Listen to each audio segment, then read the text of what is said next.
Hmm? Sambar.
Good afternoon, all of you. I think we shall wait for another 5 more minutes, then we can begin.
Hello, sir. You can start, Ma'am. sir. Sure, ma'am. Sure.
So we were discussing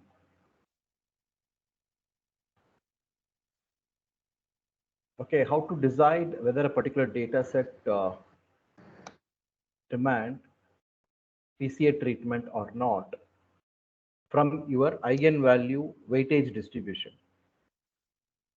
In the illustrated example, I have shown there are two PC dimensions we have created. One was explaining 83%, another was explaining 17%.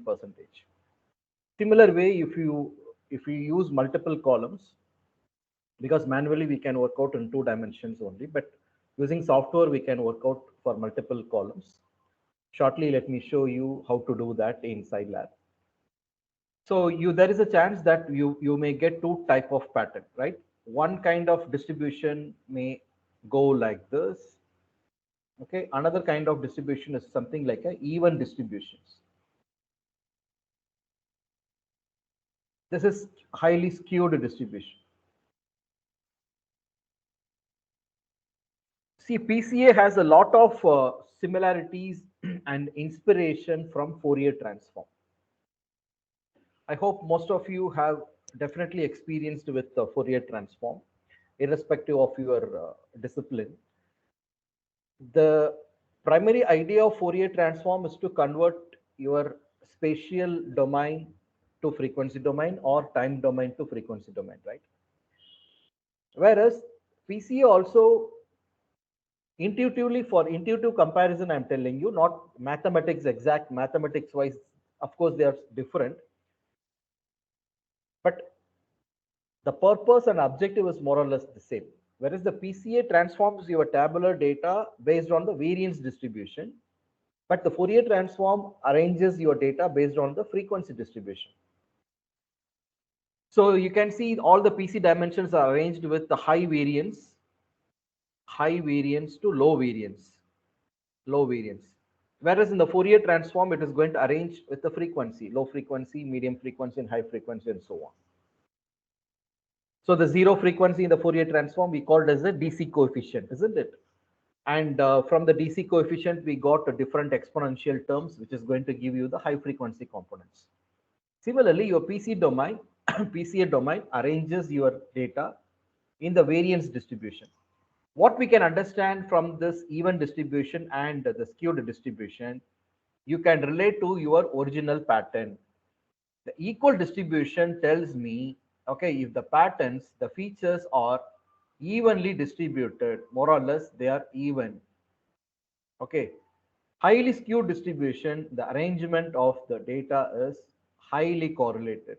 You can see, as you told me, spherical distribution and is elongated. Okay, you can see the spread is equal in any direction, right? Spread is even. That is why the variance explained by each PC dimension is more or less same. Even if I take a third dimension also consider like a football. Okay, the length of the football, the width of the football, and the thickness of the football all are same. But here the spread is more in one dimension, another dimension it is very small, it is highly skewed. From the Fourier transform perspective, we used to call this kind of characteristic as we called as an energy compaction. So here my data is highly decorrelated compared to this. So we can say a word called energy compaction. Here the energy compaction is very high. The first one represents around 83%. The next one represents 10%. Total 93. Next represents 5%, 98, and the last one represents 2%. So even I can sacrifice these dimensions. Okay, even if I can work out and I can solve the problem, there are varieties of problems you can solve once you transform your data to the PC dimensions. If you wanted to solve a regressor, yes, you can solve a regressor problem. If you wanted to solve a classification problem, yes, you can solve a classification problem, because it is going to push the data to the faraway points from the origin, right?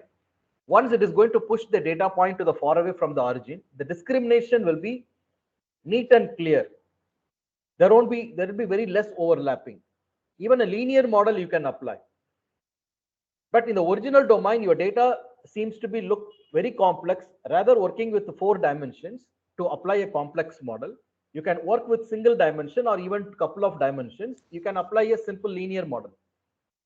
So that is the objective of a PCA dimension. So thereby we have achieved the dimensionality reduction. The concept of dimensionality reduction is finally we are throwing away the redundant dimensions which they are contributing very less information to the data set. We call these are the redundant dimension. Almost they contribute only 10 plus 5, 18, 15 plus 2, 17%. Majority of the information still your first PC dimension holds. So we call this a redundant dimension. Whereas some other data set in which there is no scope of correlation, all the features are highly independent like this. If all the features are highly independent, I can say there is a no scope for PCA. So the best way to understand is first you get eigenvalue and eigenvectors. Based on the eigenvalue, okay, say for an example, you got 5 vectors. Each vector will have a magnitude, right? The first vector is having a magnitude of 2.3. Second vector, you have to arrange all the magnitude in descending order. Okay, the direction which explains my data to the farthest distance from the origin to the least distance to the origin. In this example, the farthest distance was expressed by PC1 and the least distance was expressed by PC2. But if you have 3 columns, 4 columns, 5 columns, you will have the third dimension PC3, PC4, PC5 and so on. So once you have to arrange the vector in descending order like this, 2.3, just simply I'm giving some random example, 1.2, 0.8, 0.4, 0.3 like this. How you can calculate the variance? For example, 1, 2, 3, 4, 5, 6. I have 6 columns in the original data. Once you transform to PC dimension, okay, say my original data set is something like this, 500 records, okay, into 6 columns, 3, 4, 5. 1, 2, 3, 4, 5, 6 columns. Once I transform this data to PC dimension, my PC dimension also 500 cross 6. But not same as the original column. All 6 features at high variance zone, how much? All 6 features at low variance zone, how much? All 6 features at moderate variance zone, how much? So variance wise, it is being arranged. So how to know that how much of variance contributed for the first dimension is, this is the eigenvalue for the first vector, 2.3 divided by summation of 2.3 plus 1.7 plus 1.2 plus 0.8 plus 0.4 plus 0.3 multiplied by 100. This is going to give me the percentage, what percentage of variance was explained by the first vector. Similarly, the second magnitude of the eigenvalue of the second vector is 1.7. How do we got this magnitude? Based on, for example, this is the best projection and we have got the data points are projected, okay, from the origin, D1, D2, D3 square, okay, D4, D5, D6. So that magnitude is what? The farthest, whichever the dimension, whichever the vector which expresses the maximum variation, the magnitude of the eigenvector will be large, obviously, right? Some other dimension, it projects the data with a very close to the origin, that will express very less variation.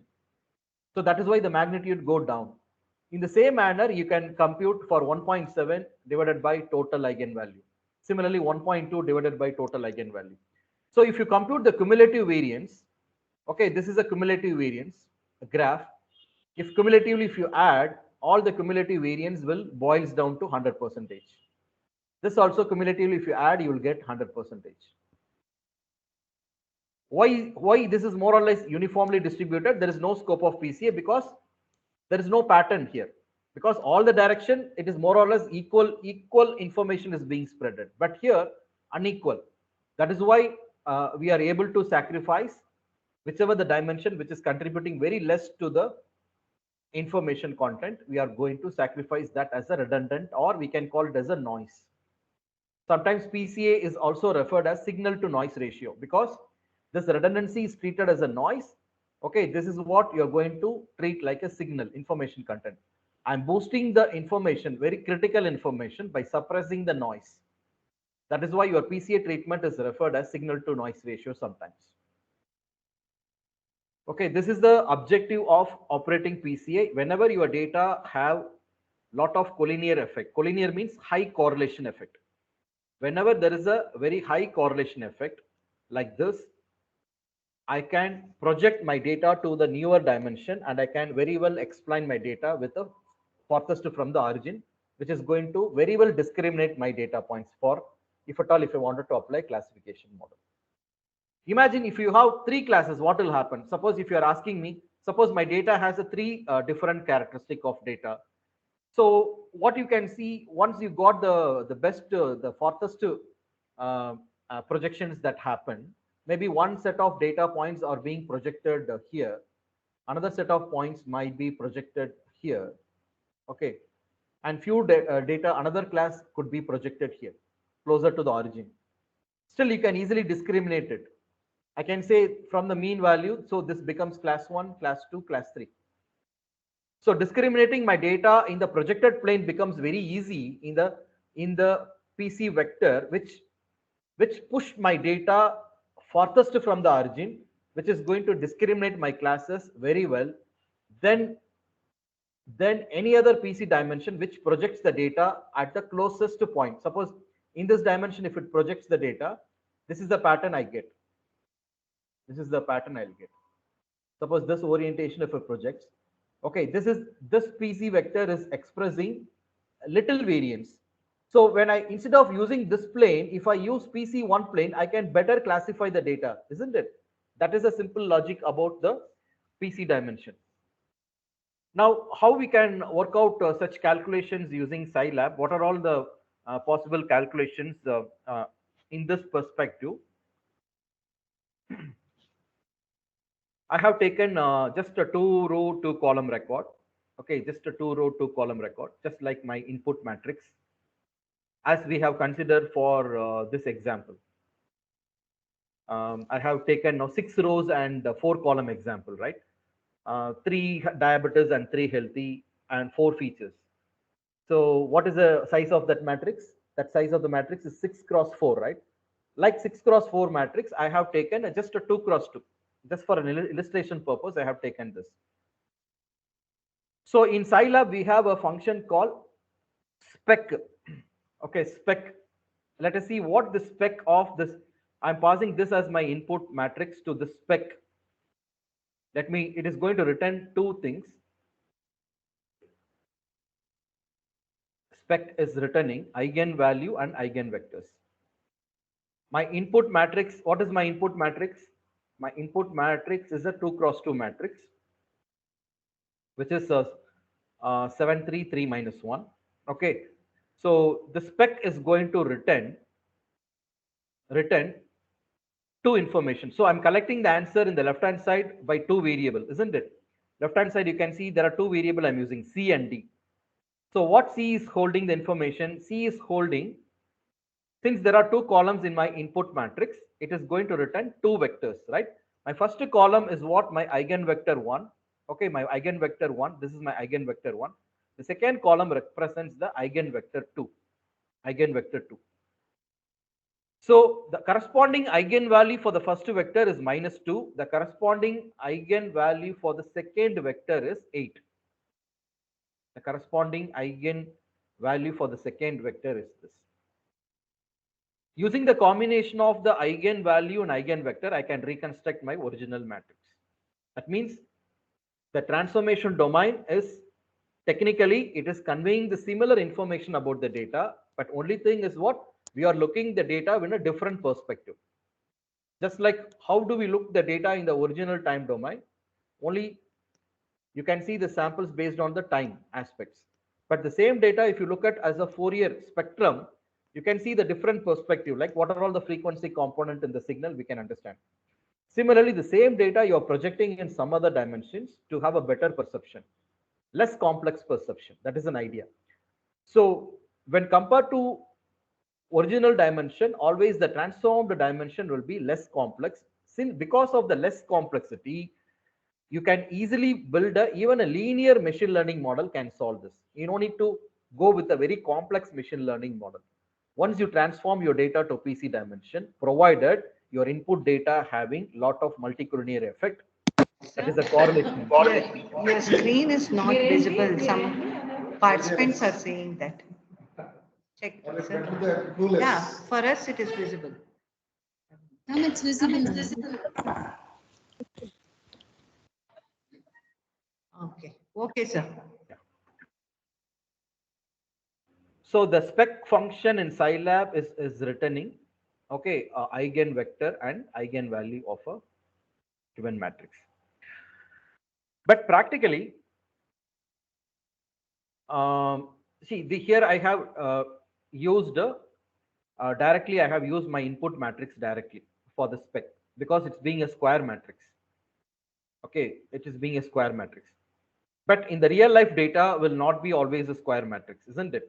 So even the example I have given, like 3 healthy and 3 diabetic and 4 features, it is not a square matrix, it's 6 by 4. In such a case, your spec function will not accept your original matrix as it is. You cannot pass spec of, okay, your input matrix. I have 1, 2, 3 records are diabetic, and 4, 5, 6 record are healthy record with a 4 feature x1, x2, x3, x4. This is not a square matrix. This is 6 cross 4 matrix. If you try to pass this matrix to the spec, it will throw an error. So what is the solution is, whenever we are operating the original real life data like this, what we need to do, we should not pass the actual matrix. Instead of passing the actual matrix, I should pass covariance matrix. What is a covariance matrix is, I have to take a covariance. Covariance in the sense x1, x2, x3, I have 4 features. How x1 correlated with x1, how x2 correlated with x2, this is x1, x2, x3, x4, x1, x2, x3, x4. You know, the diagonal will be 1 because it's autocorrelation, right? 1. So how x1 and x2 correlation? So this magnitude is going to tell me, okay, for our understanding, visual understanding, we have drawn the plot. Okay, for our understanding, we have distributed the data point like this. After looking at the pattern, we understand this is strongly correlated. But how system will understand? Okay, for our visual interpretation, I have given the plot like this. Suppose if the pattern is like this, I told you the magnitude of the correlation is very less. But how system will understand? System will understand by calculating the correlation coefficient between the two variables. Okay, there is an interesting connection between covariance and correlation coefficient. Let me quickly tell you to appreciate the idea behind covariance. Maybe many of you may be already aware of, but few people.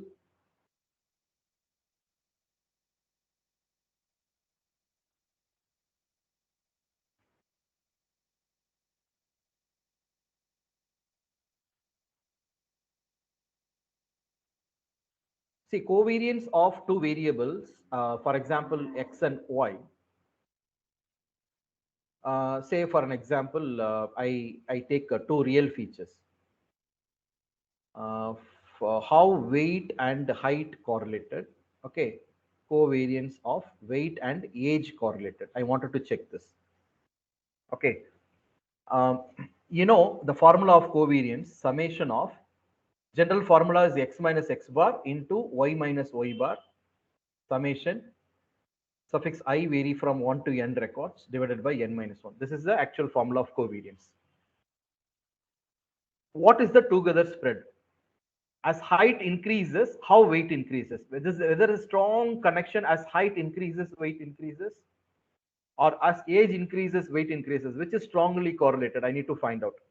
So for that, I apply the formula weight minus weight bar into height minus height bar. Suffix I, how many records do you have? I varies from 1 to n record divided by n minus 1. Okay. And similarly here, weight minus weight bar into age in years. Okay, years minus years bar divided by n minus 1. So suffix I vary from 1 to n records. But the problem with the covariance is, if you apply the covariance to the raw data, raw in the data in the sense, without transforming your data to z scale, what will happen? weight in kilograms, height in centimeter, weight in kilograms, age in years. Okay. If I substitute here kg minus kg, centimeter minus centimeter, you got some score. Say for an example, it is 150. It has a unit attached, kg centimeter. And this is, say for example, this is 115. This is kg. So one relationship I captured in kg centimeter, another relationship I'm capturing in kg years. It is not going to make any sense for me. How can I compare one in kg centimeter? How I can compare kg centimeter with kg years? That is the reason correlation coefficient has been established. So the correlation coefficient of weight and height is defined as covariance of weight and height upon standard deviation of weight and standard deviation of height. If you look at the covariance formula, is nothing but weight minus weight bar, height minus height bar, isn't it? Divided by standard deviation of weight and standard deviation of height. The whole formula now boils down to you are just applying covariance to the scaled version of the data. That's all. If you are taking a covariance to the scaled version of the data, that is equivalent to correlation coefficient. Literally, correlation coefficient and covariance are ideally both are trying to capture similar information. Your covariance capturing the relationship with units. But if it captures the information with that unit, the relationship, it is useless for me. Why it is useless? 150 kg centimeter cannot be compared with 115 kg. Yes, that is the reason. So what we do to break the units, what I do, divide by standard deviation of weight and standard deviation of height. Now my correlation coefficient formula looks like, for the standardized data, I'm taking the covariance. So the idea here is whenever you have a real life data, will be always a non-square matrix. First you compute, because first thing you have to scale the data. Okay, this is your input data. I got 6 cross 4, 3 diabetes and 3 healthy, and I have got 4 features. So first I have to scale the data. Let us consider this is X. I have to standardize the data. After standardizing, I have to apply covariance for this. So after scaling, applying covariance is equivalent to, it is equivalent to correlation coefficient. Okay, it is a unitless measure. Your correlation coefficient ranges from -1 to +1. Zero correlation means 0. Okay. So how to intuitively understand the formula of your correlation coefficient? See, my data points are centered with respect to origin. Okay. See, if my data points are spreaded like this, evenly distributed like this, now you can easily understand the logical interpretation of that formula. Each and every point what we are calculating, this is my x-axis, this is my y-axis, assume. Okay. Or x1 or x2, whichever the way you can. Or weight and height. Okay. So my origin is x bar, y bar, right? My center is x bar, y bar. Each and every point, actually, your covariance or correlation coefficient is calculating x minus x bar into y minus y bar. What is y minus y bar? Y minus y bar is the vertical distance, x minus x bar, this horizontal distance. Literally, it is calculating this area, length into breadth, x minus x bar, y minus y bar. It calculates this area, it calculates this area. So in this quadrant, since the center is 0, 0, this is positive, this variation also positive. A positive and positive product, you'll get a positive area here. Here, this variation, here also you compute x minus x bar, y minus y bar. This quadrant is a negative, right? Both are negative.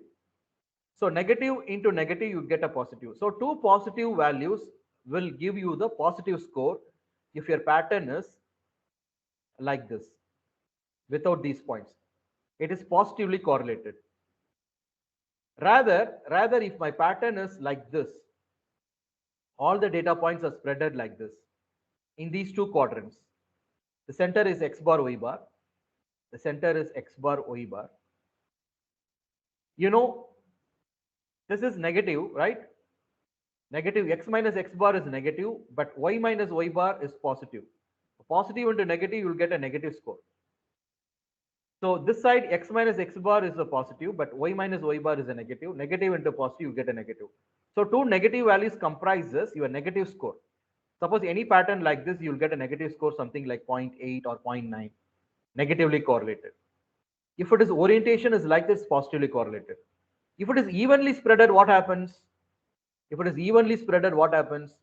The two positive values and two negative values will cancel each other and your correlation coefficient is approximately closer to zero. That is why you say there is no correlation.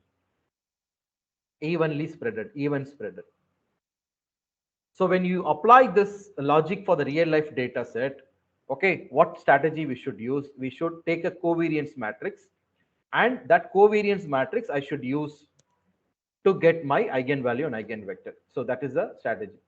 So to get a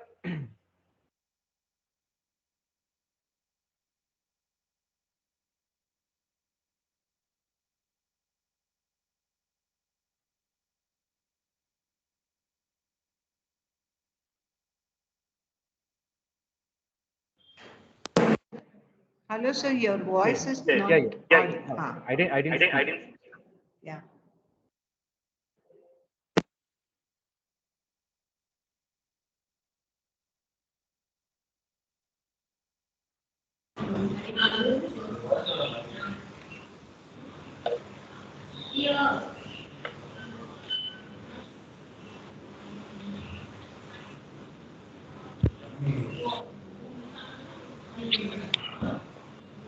Few seconds, please. Let's hold on.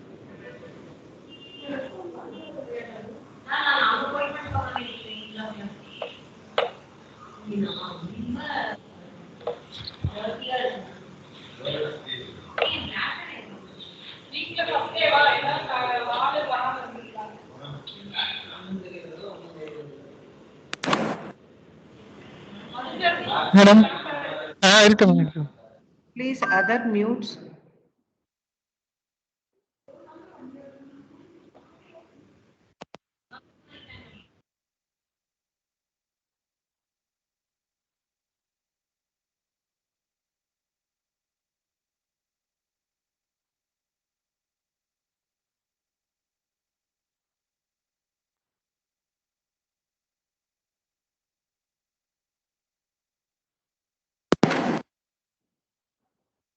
Sir, yours is muted, sir.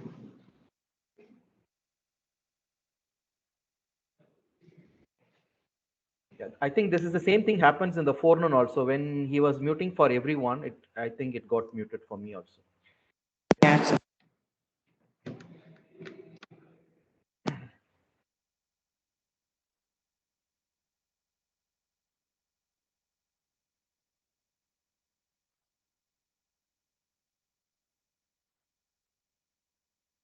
So to better, I will demonstrate how to compute this covariance matrix, and for the covariance matrix, how to apply this eigenvalue and eigenvector. I'll reserve with some real data set demonstration. Okay, now we'll move on to the next topic, which is control structures. So how to create a different control structures in Scilab. It is more or less same, 90 to 95% is same as MATLAB. The very popular control structures are for loop, while loop, and the usage of if else. Okay. Typically, mostly we use for loop. Inside for loop, we have some conditions, control statements, if conditions, and all. So we'll discuss all three different type of control structures, how to use in Scilab, followed by how to create a user-defined function. Once we finish it off, then I will give you an idea about how to load real data from the external file. Okay. So once we loaded some real data set using the real data matrix, I will explain how to apply covariance matrix and how to get eigenvalue and eigenvector matrix, how to use it for some application. So that is the remaining topic we are supposed to discuss till 3:30. So first we'll see how to use for loop structure here. So to demonstrate a for loop, I have taken a one-dimensional vector. I have created a one-dimensional vector. You can, whenever I define a one-dimensional vector, always you can think of a time series data set. Okay, always you can think of a time series data. So I initiate, okay, for I varies from 1 colon, okay, without the central value, what it meaning is the default step size of for I is 1. The default step size is 1. If I don't specify the step size, I will take 1, then I will take 2, I will take 3, I will take 4, 5, 6, up to 10 it will take. If at all, if you wanted to give some step size, you can give a step size to this. Okay, I can give some step size like this. So it is going to take 1. After 1, it will take 3, 1, 3, 5, 7, 9. After 9, it should take 11, but 11 is not there. Up to 10 only defined. So now how this for loop is going to work? So first it is going to, I value will be assigned as 1. Outside the for loop, I have declared some j equivalent to 1. J equal to 1. So when I is 1, it is fetching the first index of my row vector. So actually it is going to fetch 3 here. 3 plus 100. So 3 plus 100, my answer is 103. 103 is being stored in y of j, that is y of 1. Y of 1. Then I increment j plus 1. Now j becomes 2. Now I becomes 3, right? I becomes 3. Next value, it is going to fetch minus 3. Minus 3 plus 100, 97. 97 is stored as the second location of this. Okay. If it is whenever it is a try to fetch beyond that index range, there won't be any data beyond that index range. Okay. Now let us see how many values are possible to fetch from this X array or X vector, and let us say what is the output for this. Okay, I'm going to run this loop. Whereas in the MATLAB, the important difference here is in MATLAB there is no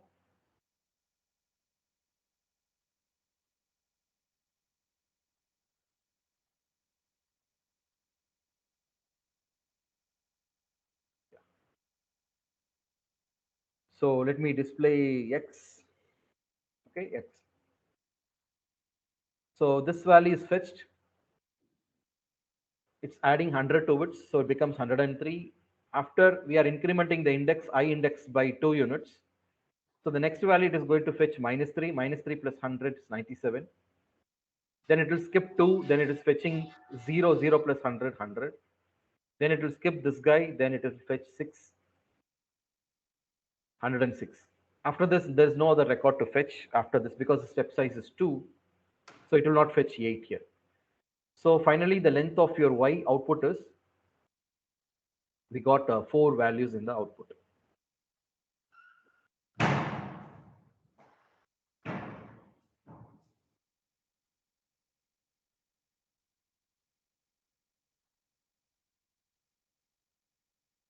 Suppose I just do a small modification here. Okay, you try to tell me what will be the output for this statement. Suppose I commented this. There's no j index. Suppose I'm storing the result in the same I index. What is the output of y? Can you try?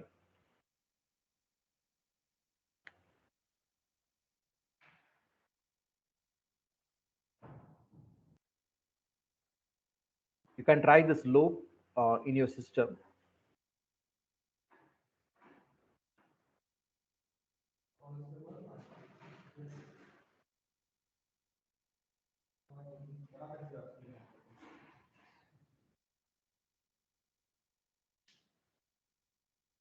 I have shared this piece of code in your chat box. Okay, please take and check what is the output for this small piece of.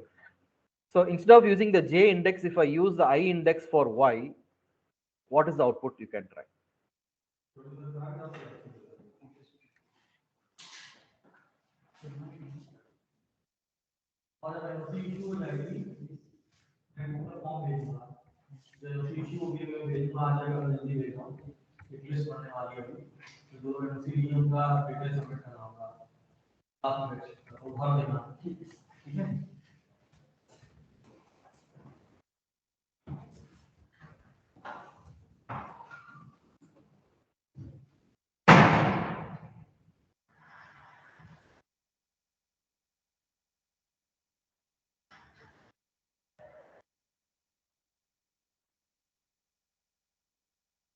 So whatever you're supposed to get, actually I need to fetch only the alternate values.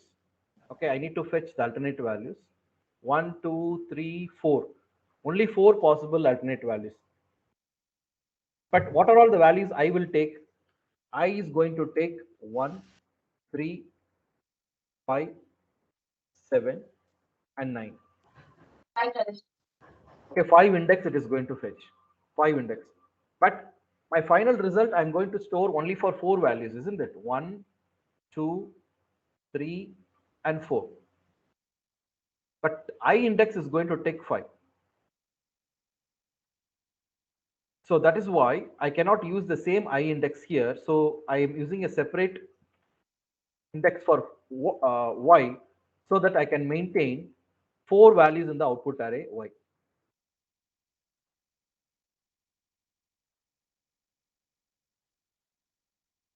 I'm using a separate index for.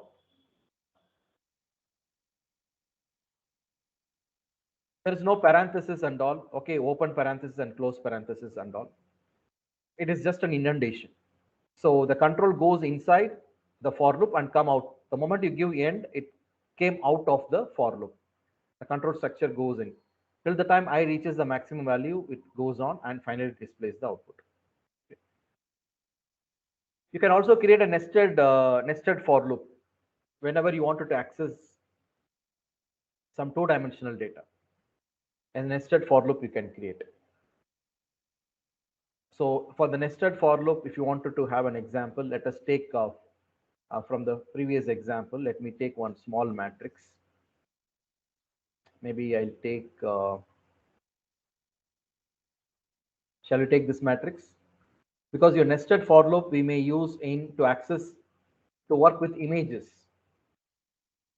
Okay, when we work with images, we may require the nested for loop because it's a 2-dimensional matrix. Now let us see how to fetch each and every element of this 2-dimensional matrix. For row equivalent to, okay, 1 colon, we have 4 rows, right? 4 rows. For call vary from 1 colon 3. We have 4 rows and 3 columns. If you wanted to make it generalized, the best way to first you get the size of the matrix. First you get the size of the matrix like this, M2. M will get the rows, N will get the column. You can make it generalized. So M rows and N columns. N column. Because for the real data, we only for the bigger size images and all, we should use the size function to understand the size of the image, and we have to give M and N as the dimension for row and column. Okay, suppose you wanted to store some output in output matrix. Row comma call. Okay. M2 of row comma call. Each and every element you are accessing, okay, and you do some simple operation. Even without for loop, you can do this operation. Just I wanted to give you the control flow, how the control goes inside the for loop. Each and every value you are accessing and you are adding 100 to it, and you are storing the result in some output variable like this. And then this out. Try to execute this portion. You can see your input matrix is given in M2. Each and every value you have accessed and you are added 100 to it. So how the control goes on? When this is the outer for loop, this is the inner for loop. Once the inner for loop reaches the maximum column, okay, once it finishes the entire row, when row is 1, column 1, when row is 1, column 2, when row is 1, column 3. Once the inner for loop reaches the maximum entry, then only your outer loop will be incremented. Then only it will come to second row. Second row, first column, second row, second column, second row, third column. Once again, it reaches the maximum. Then your outer loop will be incremented by 1. Once again, third row first, third row second, third row third. then fourth row first, fourth row second column, fourth row third column. This is how the for loop works. Suppose if you reverse the, suppose if I reverse this as a call and inner loop I put row. Okay, I interchange my m and n like this. This time, how it is going to navigate? It is going to navigate column wise, because first it will finish the row and then will come to the next column. Okay, row 1, column 1, because your outer loop navigating the column. So first column 1, row 1, column 1, row 2, column 1, row 3, column 1, row 4. Like this it will navigate. Once it reaches the maximum row, that is fourth row, then only your outer loop will increment. Then it will come to second column, row 1, second column, row 2, second column, row 3, 4 and all. This way also it will work. You will get the same output. There is no difference. But you are changing the way in which you are going to navigate the matrix row wise. Earlier we navigated row wise. This time we are navigating column wise. But answers are same for both cases. But here you should understand the control structure, how the control flows, how the inner loop and outer loop get incremented. So this is your for loop structure. Moving forward, you'll be doing a lot of for loop structure for various algorithms. So don't worry, you'll be doing plenty of such for loops in many exercise. Again and again, you'll be using this.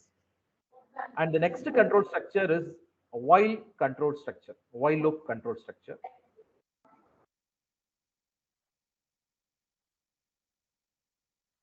So the syntax goes like this: while x, as long as x is less than 5, this is going to be whatever instruction given inside this is keep on working as long as this statement is true. Initially, I have initialized x is 1. 1 less than or equal to 5, statement is true. It will compute this calculation. 1 square plus the root of 1, 1. 1 plus 1, 2, right? So it is displaying y value. So for the first time, while loop will display 2. Next, x is being incremented. This time x is 2. 2 less than or equal to 5. Yes, condition true. 2 square 4. 4 plus root 2, 1.414. That is, you will get 5.414. That is the next value it will be printed.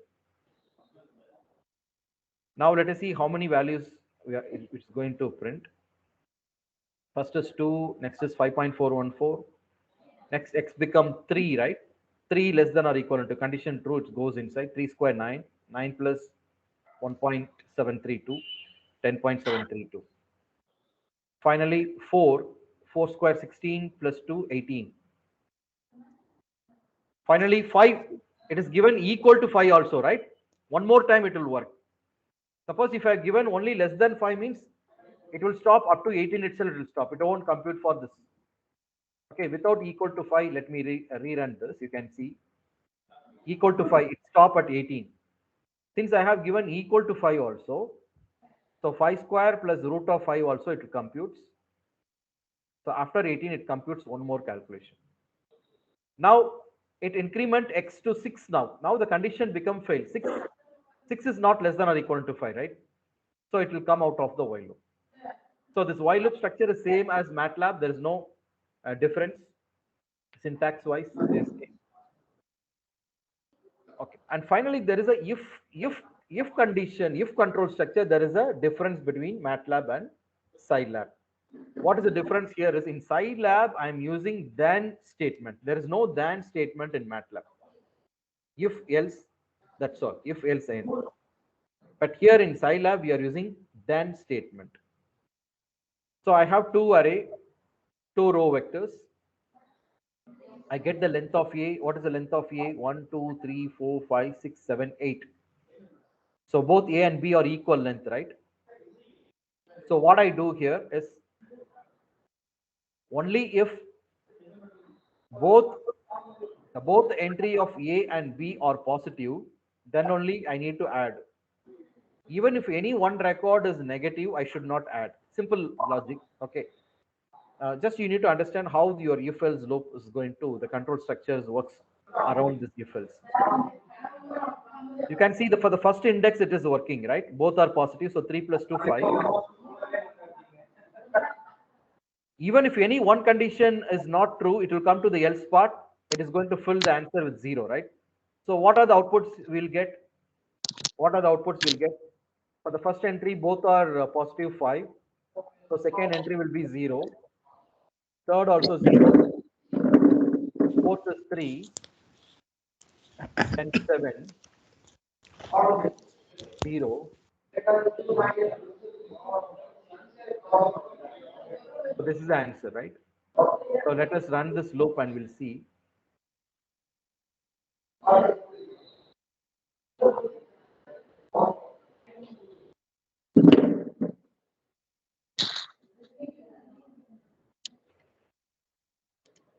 So I have shared this piece of code in the chat box. If you wanted to take and run, please execute and see the result.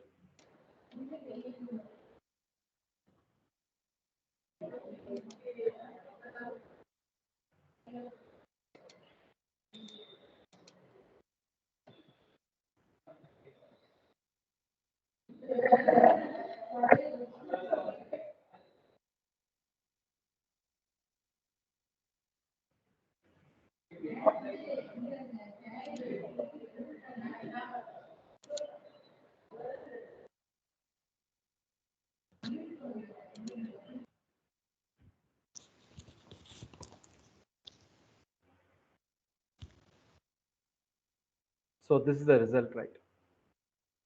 500,370,1411, right? 500,370,1411. We got this as answer. If you wanted to run this while loop,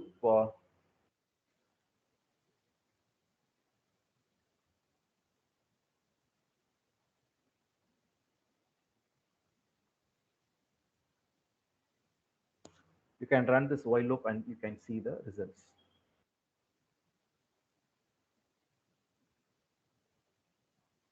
Okay. So these are most commonly used control structure. We will be using for loop, while loop, and if instructions when we develop some coding algorithms and all. So the next topic I would like to discuss about how to create a user-defined function in Scilab. How to create a user-defined function in Scilab. I told you in the morning session itself. First of all, there is a variation in the file name, .sce for the script and .sci for the function. And the second one is you cannot call the function directly. You should load the function and then you should execute the function, call the function. I have taken one small example to do that. A simple user-defined function I have created just to generate a sine waveform. Okay, I wanted to generate one sine waveform.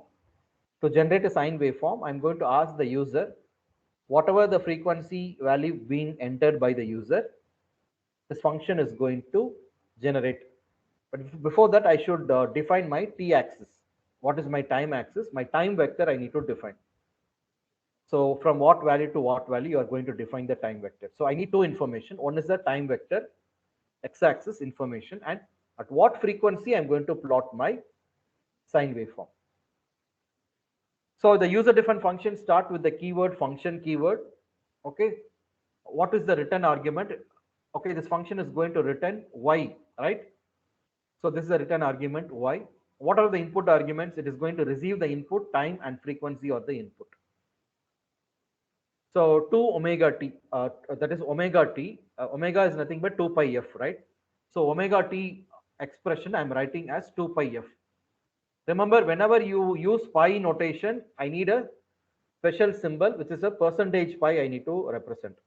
Otherwise, Scilab will throw an error.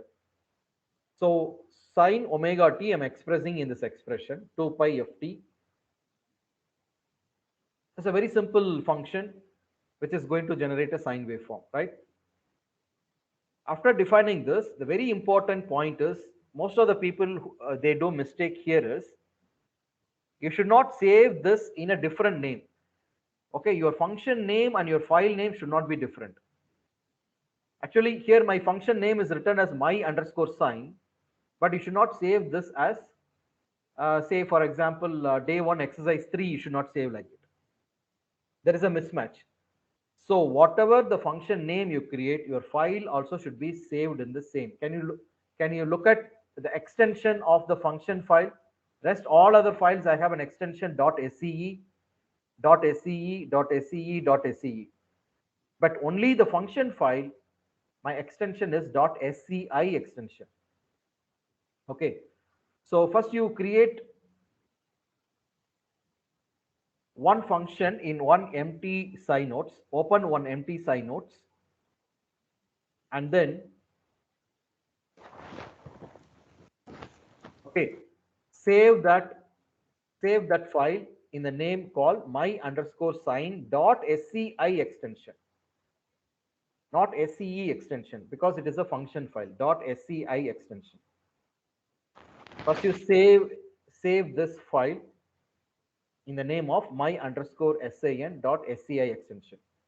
Now I'm going to call this function from some other script. From some other script, I'm going to call this function.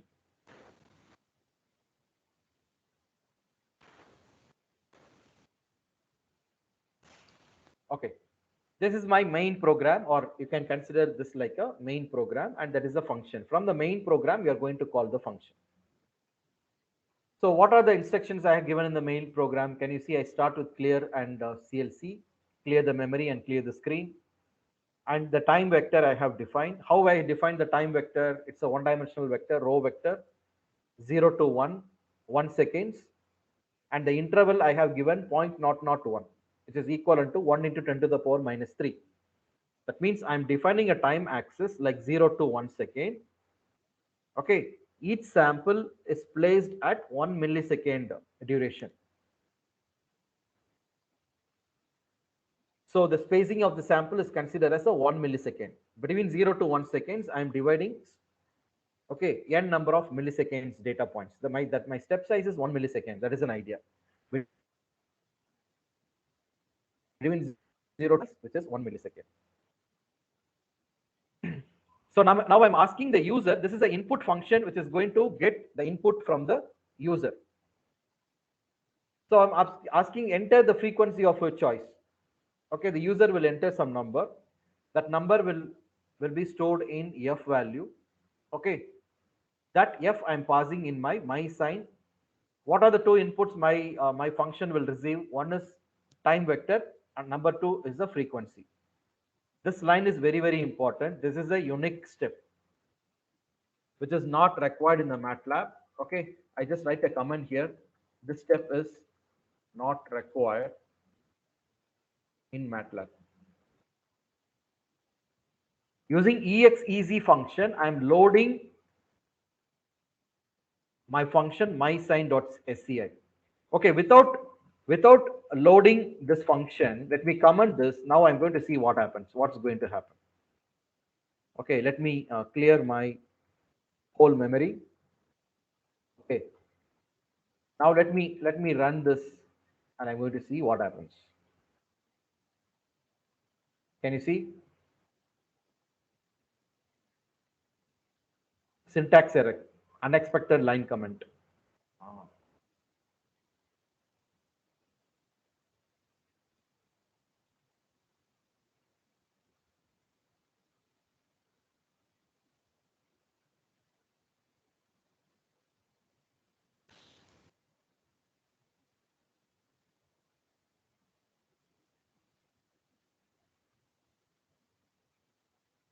Okay, it is asking me to enter the frequency of choice. Let me enter some value like 5. Afterwards, there is no output because it is not at all calling the function. Why it is not calling the function?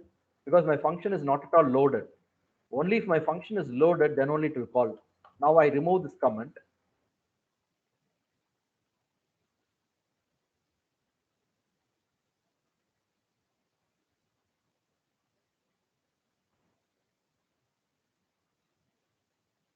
You can take this from the chat box.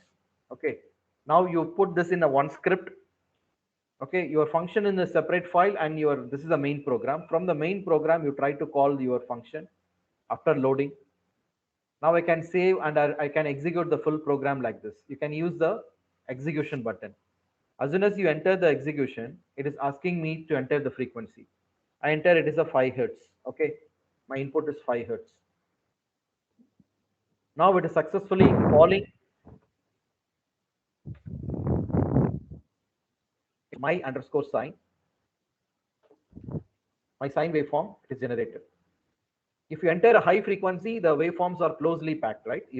For example, I rerun my exercise again. Okay, let me rerun it.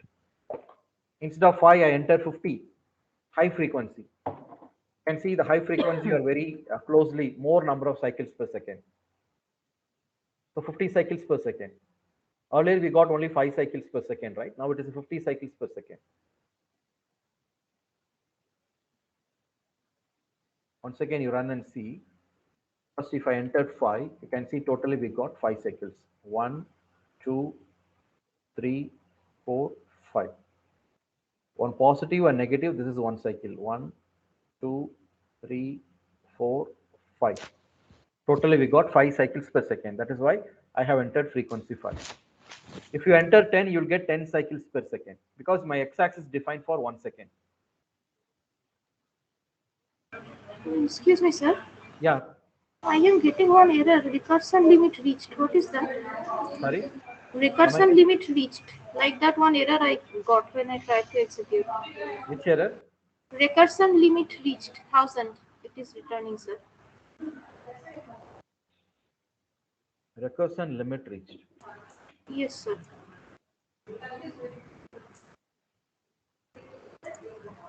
Whether this exercise or some for loop exercise? No, this one only. What you are doing right now, sir.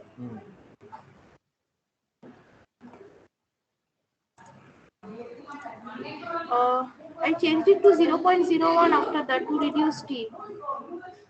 But then also I didn't get.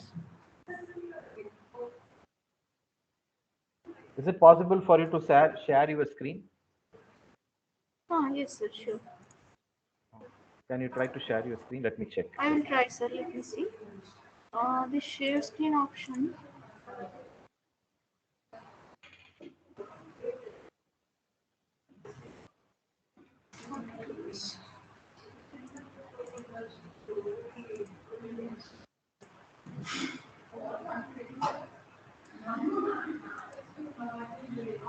Actually open, okay, screen share, okay, just a second, sir.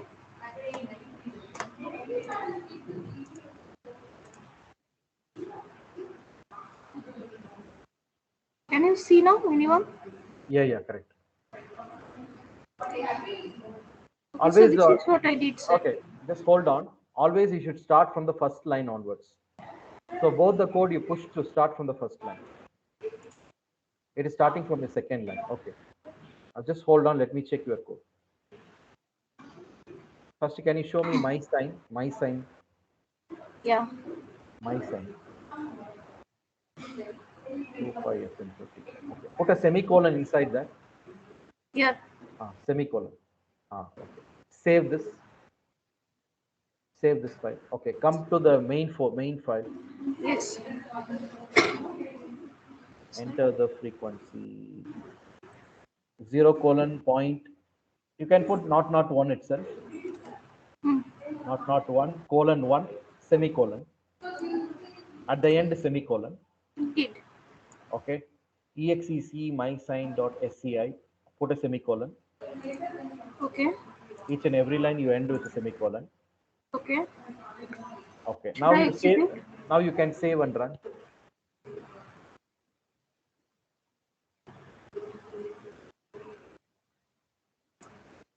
Check your console now. Yeah, enter the frequency. So I'm giving 5. But still I'm getting the same thing. Recursion limit reached. Can you see that window or I should share it? Console, can you please share the console? Yeah.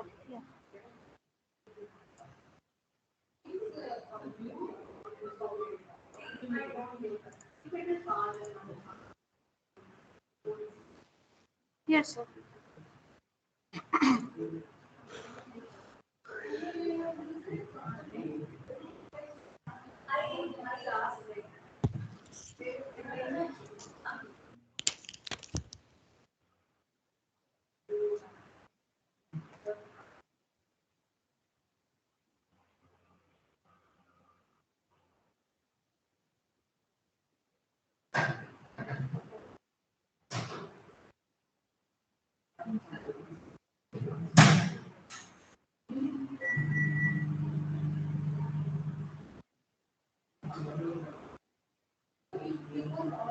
don't know why it's happening. Anything, sir, anything related to software version? I think she missed a semicolon for input declaration. I think so. Input declaration? No, I put, yeah, it's not there. Should I give Yeah, it and try? you can Yeah, try. Yeah. yeah. No. Actually, one more doubt I wanted to ask, sir. This semicolon, what is the significance of it in Scilab? Like MATLAB, when I do, it Suppress, doesn't suppress the output. No, it is suppress the output. suppress the output in the screen. So if I give semicolon, it will be suppressed. Yeah, suppressed. Okay, so it is reversed from MATLAB, right? Like that. No, MATLAB also it will suppress. No, you end with the If I semicolon. give semicolon, it will suppress. Yeah, true, Ah. sir. I got it. Thank you. Okay, I will stop sharing, sir. I will Yeah, check yeah. it. We'll check it. I will let you know what could be the reason for that. Okay. Maybe you can flush the memory separately from the console point of view. Once again, you type clear in the console, and maybe you can try it again. Okay, I will check and let you know why you are getting that error.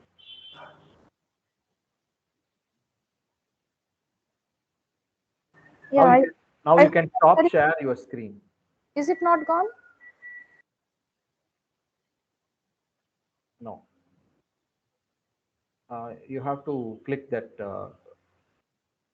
Cancel. Now? stop sharing. Still, it is visible. The screen is visible. I had a snap in network. I'm sorry for this. I will disconnect straight, okay, sir? I will call join No, back. no, Hopefully that no will problem. stop. Now, if I share, it will automatically go. Yeah, it's Okay. gone. Okay, thank you, sir. Yeah, fine. Okay, now I hope by the time you might have received some input data files, right? So whatever the input files shared with you, whatever the procedure I told you in the morning, please download all the data files and copy in your current working folder. So from the console, okay, I cleared everything. Okay, if I type pwd, always you check this present working directory. If you type pwd for me, it shows C program file Scilab 601.1 work Scilab updates CMRIT folder. Okay, so I am in the correct working directory. You also check whether you are in a correct working directory, and then paste all the data files whatever is being shared with you. Please paste it.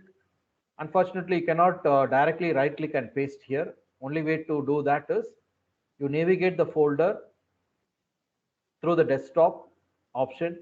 You navigate whichever the folder you would like to C drive, program files, Scilab, here, CMRIT. Here you can right click and paste all the data. So once you have completed, you have to refresh your current working directory. Refresh is nothing but just go back one folder, go back and come back again. You just go back one folder and come back to your CMRIT folder. Now all the new data, whatever you have uploaded, it is available here. Okay. So hover working,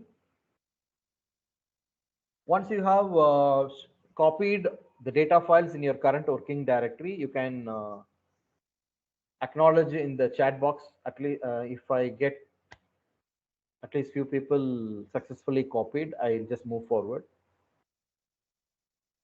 All of you are able to copy the files successfully in your current working directory, data files.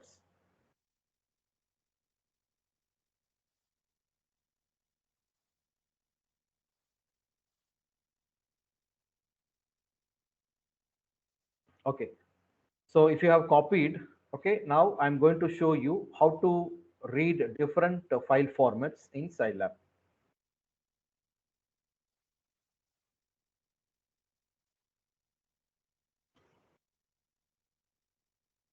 So I'm going to start with XLS file.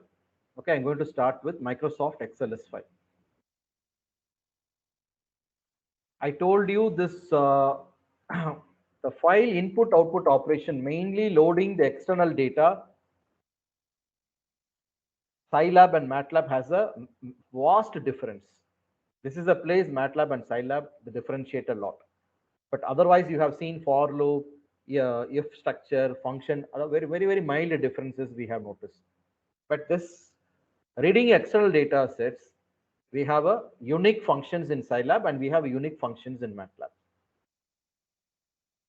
In MATLAB, we have Excel as read, but here in Excel as open, like that differences are there. So the first file I'm going to read is a ECG data.xls file. Make sure that your ECG XLS data is copied in your current working directory. So the statement I'm sharing it with you in the chat box. Okay, what line you have to use to load your XLS file. You can copy from the chat box. So XLS open your file name. Make sure that your file is copied in your current working directory.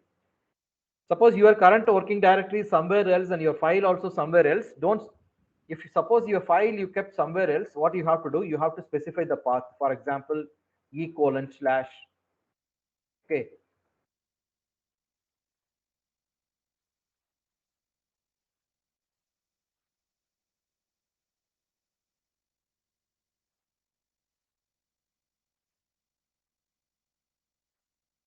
Like this. You have to specify the path. Since you have copied your data in your current working directory, the path, you no need to mention the path. Okay. So this XLS open is going to return, okay, 4 values it is going to return. Now let us see what are all the values it is returning. So I should assign some 4 variable in the left hand side. Left hand side, I have assigned some 4 values in the left hand side. But however, we are not going to use all. I'll tell you which are all the variables you'll be using. The first variable, always it captures the array. All your data is being captured in the first variable. I kept as F, which is the array of numbers. The second variable, which is a vector of all character strings which appear in the Excel sheet. Mostly headers. If there is a headers are there, the character strings will be collected. The third variable is a vector of strings, the sheet names. Whether your spreadsheet, how many sheets you have. Whether your sheet name is by default sheet 1, sheet 2, sheet 3, or you could have renamed the sheets, right? One sheet is for ECE, how many registration in ECE, how many registration in CSE, how many registration in mechanical, how many registrations IT. Suppose each sheet you have named it as like ECE, computer science, mechanical, IT. So your SN will return all the sheet names. What is the name you have given? And pose is what the position of your first data point where it's points to. From where your data points. Sir, Anand sir. Yeah, yes, ma'am. Sorry for interruption, sir, but I think your screen is not visible right now. Some other person's screen is visible.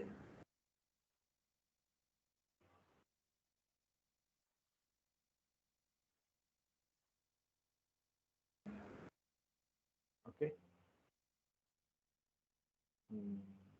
Okay. I hope now mine is visible. Yes, right? sir. Yes, sir. Yeah. Thank you, sir. Yeah.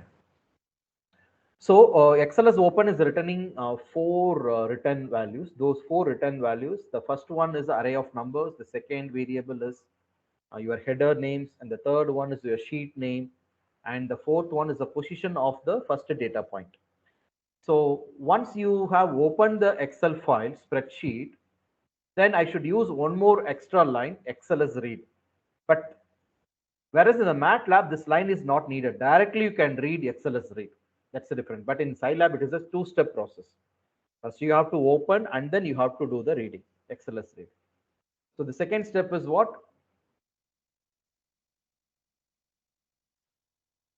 You have to call the function XLS read. So it is returning again 2 values it is returning. One is your data. So whenever you use XLS read, you should give the starting position, POS. Okay, the position of the data point position is being referred by POS. Always the starting index is 1, right? So POS of 1. Okay, now let me, once you have read the array successfully, you have to verify the first variable X. Get the length of X, and also I'm going to display the length ESPN, how many samples are there, and also I'm going to do the plotting because it's a time series data, right? I'm also going to do the plotting. So let me run this and I'm going to see.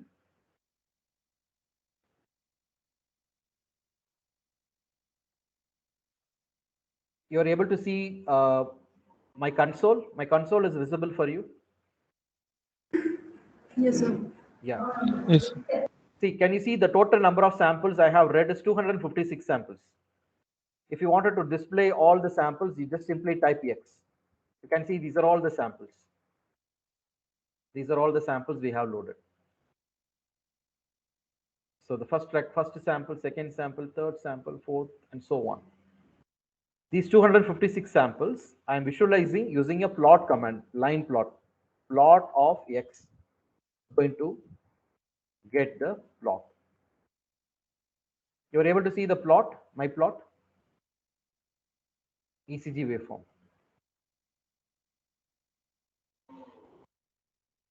Please verify whether you were able to successfully read that file and display the file.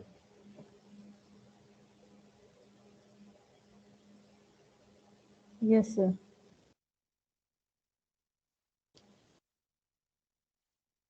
Sir, I have one question. Yeah. If you want to export that all data in Excel sheet, how could we export? Excel is right. Excel is right. I will tell you down the line. I'll give that instruction also. Okay, sir. Excel is Okay, right. Like Excel is read, we have Excel is right. okay, sir. You can copy a matrix or you can copy a variable available in the variable browser. You can permanently save in the form of Excel sheet. Excel sheet. That also possible. Okay, sir. Okay. So number 2, I'm going to show you how to read a CSV file, comma separated value file, CSV file. So I have a file called daily minimum temperature.csv. Hope you could access that file. Daily minimum temperature. The syntax I'm sharing with you, please take from the chat box. So how to read a CSV file using a command CSV read. If you notice, see Scilab automatically it has color coded your entire all your functions, built-in functions are. You can also change this colors if you can go to the settings and change, but better leave it to the default. Always the default is the gives the good color discrimination. All the functions are, can you see it is like blue colored. It's been uniformly. All the functions are being displayed as a blue color for me.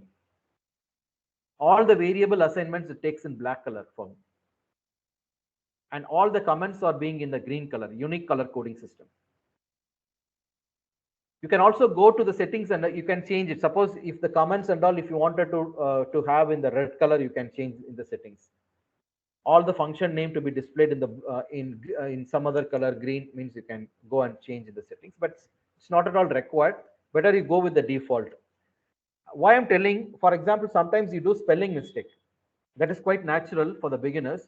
Suppose if you do some spelling mistake, instead of small letter CSV, by mistake, if you type capital letter CSV, how can you see it is not changing the color? That itself indication that you are typing something wrong. Okay, so this color coding makes some sense. You can understand whether you are calling the right function, or if there is no such function available, the color will not change. It will be displayed in the same black color itself. So CSV, except read or capital letter R, rest all other things on the small letter, lowercase. Only read or capital R should come. Everything should be in the lowercase. Daily minimum temperature, CSV. Let me load this data and I see this. You can see it is a .csv file. So daily temperature data, actually this is.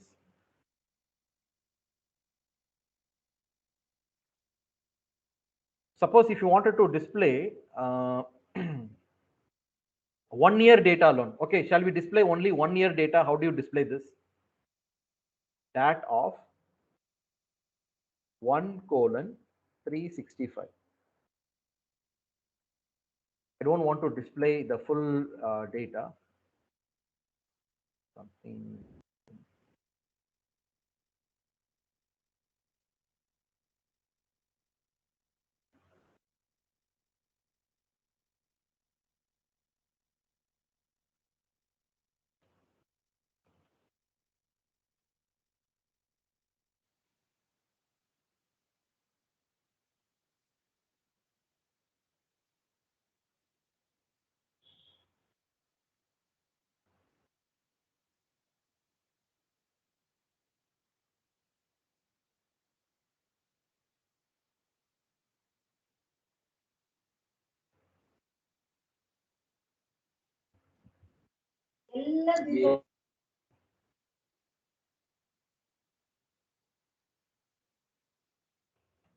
These are the daily temperatures.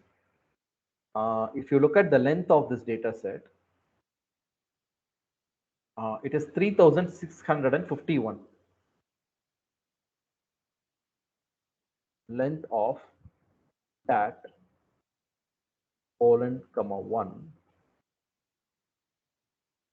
That means 10-year data is given, 10-year data.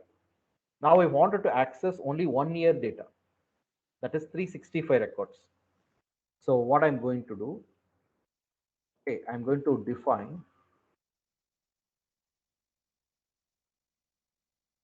So I create a variable called 1 year. Okay, all row of my second column is I have the temperature. So instead of having all rows, I'm going to say 1:365. Okay, now I'm going to plot 1 year.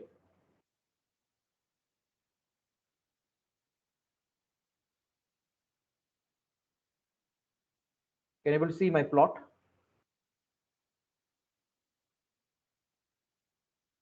I hope you were able to see my screen, I guess. Can you see from the initial 100 days, now if you look at, the temperature gradually decreases. The temperature gradually decreases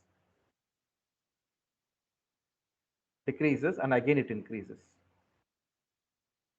So around the 150th around 140 to 200th day or even 240th day, it decreases. From the 4th month to the 6th month, they experience low temperature, cold weather, and again from the 7th month onwards, it increases. That is a pattern we can see.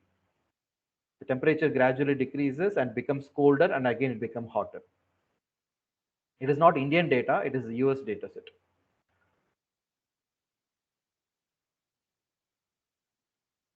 You are able to load the CSV file and able to successfully plot first 365 record alone. Suppose if you wanted to check what is the mean temperature, okay, what is the mean temperature of first 3 months? Because that is a pattern you can see, it goes like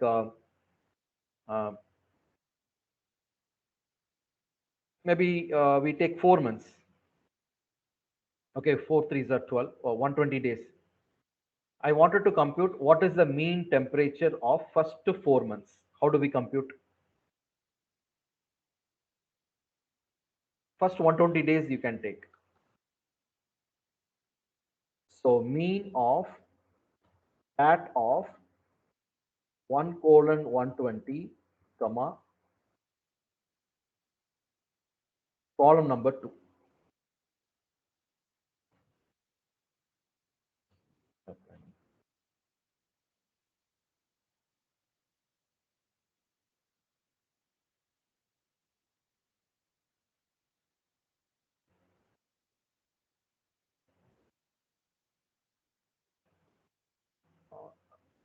Please skip the first one. It's a header. Since it is a header, it is not displayed with a number. It shows not a number. So the header of that column. So I have to access the value from 2 colon onwards. 2 colon. So leaving the header, you have to access the value from the first temperature is actually 20.7 degrees Celsius. So these 124 months, the first 4 months, I need to know what is the mean temperature. You can use the mean function here. Mean function. The average temperature for the first 4 months is 15.34. What is the average temperature of the next 3 months? That is 5th month, 6th month, 7th month. 5, 6, 7. You should get a colder weather, right? From 121st day to maybe you can take up to 250th day. 121st day to 250th day. 121 to 250. So nearly 5th month, 5th and 6th month. Okay, nearly next 2 months. So this is the mean of the next 2 month mean. Should be colder, right? See, almost half the temperature. The first 4 months is pretty hotter, and the next 2 months were colder months, 7.9.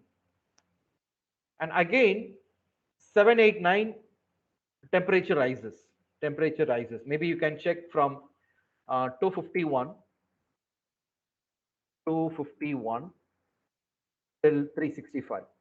365. The average temperature increases again. So 15 degrees higher and lower, and again it increases. 11.5.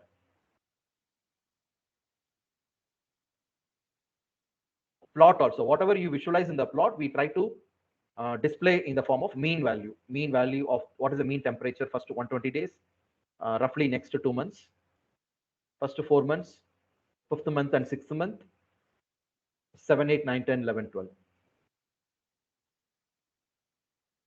The thing is, you should familiarize with the indexing. That is my point here. You should get familiarized with the indexing. So whatever the way the data represent, you should be able to access the data, and you should be able to do some calculation from the data. Okay, the next type of data we are going to read.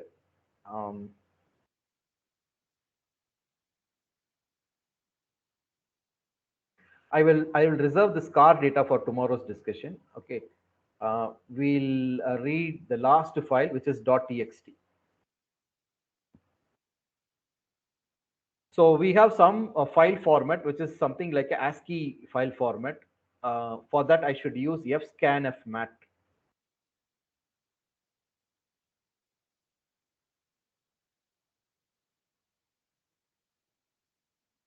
So the syntax I have shared with you in the chat box. Please take it. fscanfmat. So there is a file called capital Z .1.txt file. That is a EEG waveform, brain signal. That is a brain signal. We have around some 4,000 plus samples. We have plotted this brain signal. So we have seen 4 types of file format: .xls, .csv, and okay. What we have used fscanfmat. fscanfmat can be used for even .dat extension also, .dat dat extension, both for .txt extension as well as .dat extension. So with the .dat extension, I have one more file.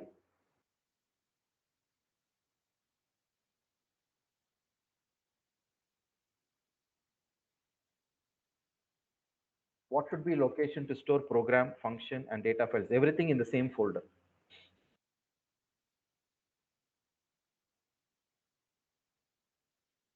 Because if you keep in different folders, it's difficult, and maneuvering will be a little difficult for you. So every time you have to specify the path and all. In the morning, I told you to create one folder, no? CMRIT folder, that folder.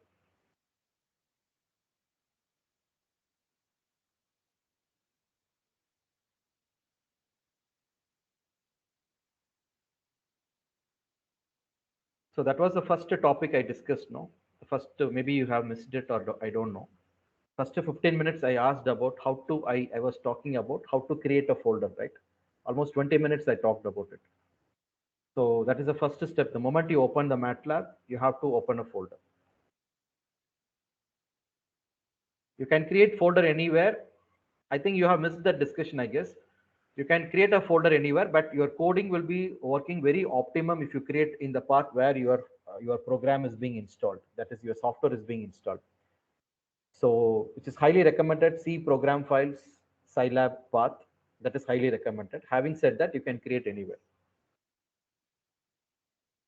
But the standard practice, you're creating a folder in your path where your software is being installed. That is working very optimal.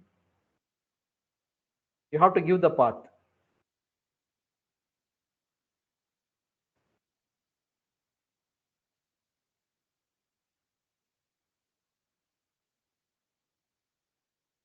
Suppose I told you, right? If you kept your folder somewhere in the E drive, you have to specify the path like this. E drive, suppose in E drive you have kept in a Manoj folder. You have to give the path every time. But if you put your data in your current working directory, no need to give the path. So that is the reason I told you to keep all the data files and your program files function, everything in one common folder in the name CMRIT folder. So first we have created a CMRIT folder. Where we have created the CMRIT folder, I have created in the path where the software is being installed. So I'll show you once again the current working directory, PWD. You can see this is, so this is the best practice. However, if you wanted to create folder in any location, that is your choice. But what is the best practice being followed? I'm just telling you. Having said that, you can create folder in D drive, you can create folder in E drive, anywhere you can create. But wherever you create, make sure that if I type PWD, it should show the folder. Even if you create a folder in E drive or F drive, my present working directory, you should set your present working directory in there. For example, if I change my current to some other locations.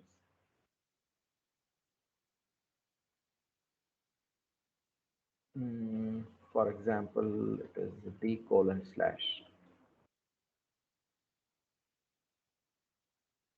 maybe E://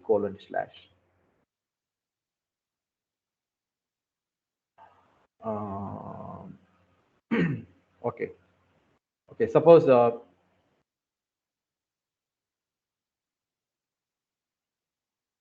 if I say present working directory, it is showing me E Great Learning.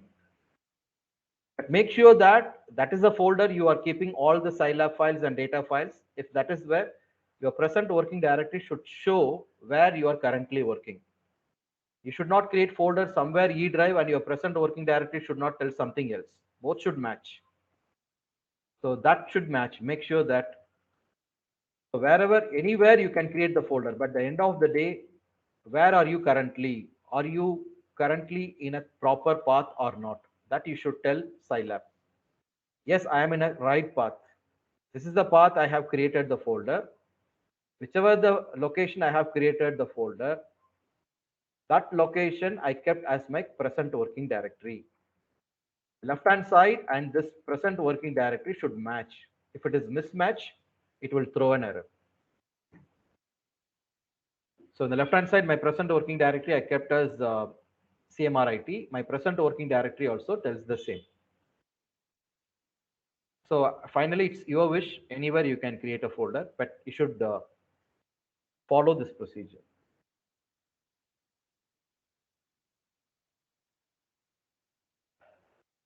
I think that is end of today's discussion. And tomorrow I'm going to tell you how to activate additional toolboxes. Now, whatever we have done in the first day is the basic operations. I no need any special toolboxes. For example, if I wanted to read an image file without activating the image processing toolbox, that is not possible for me. Okay. So tomorrow I'm going to start with how to activate external toolboxes using module managers. We have something called Atoms module manager. Using module manager, how to activate, suppose if you wanted to work on image processing toolbox or signal processing toolbox. So all the toolboxes you have to activate, install and activate. So we have to do a small procedure. It's a less than 2-minute procedure. It's not a lengthy procedure. You can easily do it. So we'll start from that. So tomorrow I am going to take one tabular data set, numerical data set. I'm going to demonstrate first how to create a covariance matrix. For that, how to get eigenvalue vector and eigenvector and eigenvalue. Let me demonstrate it. Once I demonstrate it, then we'll enter into the main agenda of tomorrow's discussion. How to handle the time series data set. Okay, that is the main agenda of tomorrow. ECG data or any temperature data, daily temperature data, any time series data, how to process and how to prepare the data set for the machine learning model. So that is with that agenda, we'll see, I'll meet you tomorrow. We'll start the session tomorrow by 9:30. Thank you. Thank you so much, sir, for the great session with hands-on training. Grateful to you. Thank you. We will be winding up today's session. Let's meet tomorrow morning at 9:30.